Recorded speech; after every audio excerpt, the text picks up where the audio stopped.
شريت عصيدة الزقوق الحاضرة، حبيت نجربها وحبيت نشوف بنينة ولا لا، وحبيت نشوف فما فرق بينها وبين اللي نحضروها في الدار ولا لا، وزيد والأهم ننصحكم تشريوها ولا لا، والنصيحة مدي.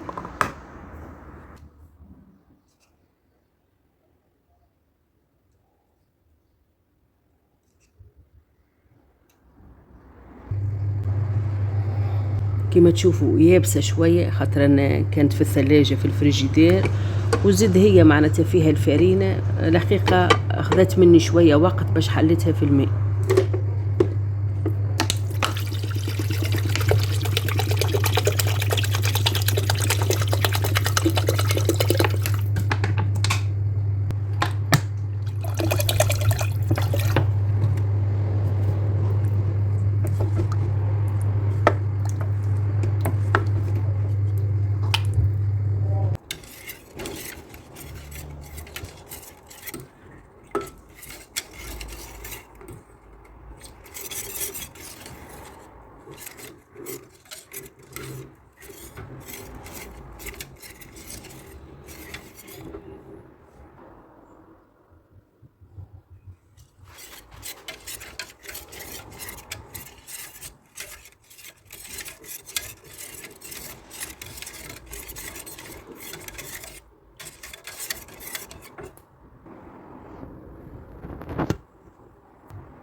ثلاثين دقيقة وأنا نخلط فيها بدون انقطاع على نار متوسطة إلى آخر 5 دقائق.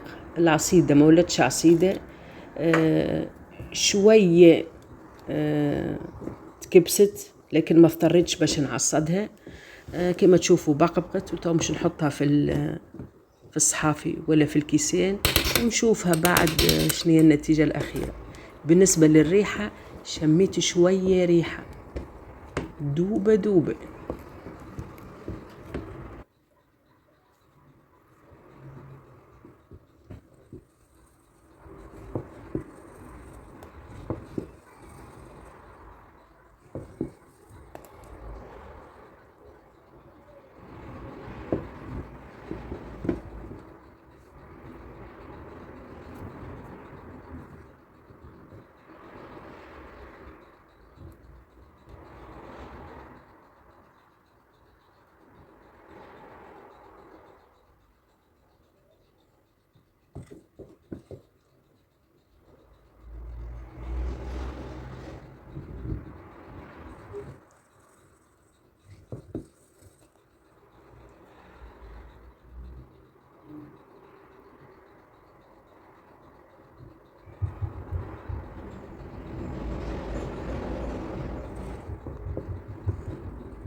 بعد نصف ساعة تقريبا جمدت، شدت روحها، تحس عصيدة الزقوق الأصلية.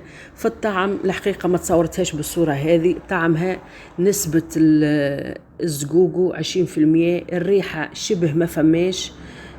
أنا واحدة من الناس حبت نجربها ونشوفها، باش نعاود نشريها مستحيل. نفضل باش نعمل عصيدة البوفريوة إذا تبدأ زقوق غالي ولا مش متوفر. ننصحكم الحقيقة، ما هيش حاجة كبيرة وما هيش أفار وخسرت فلوس.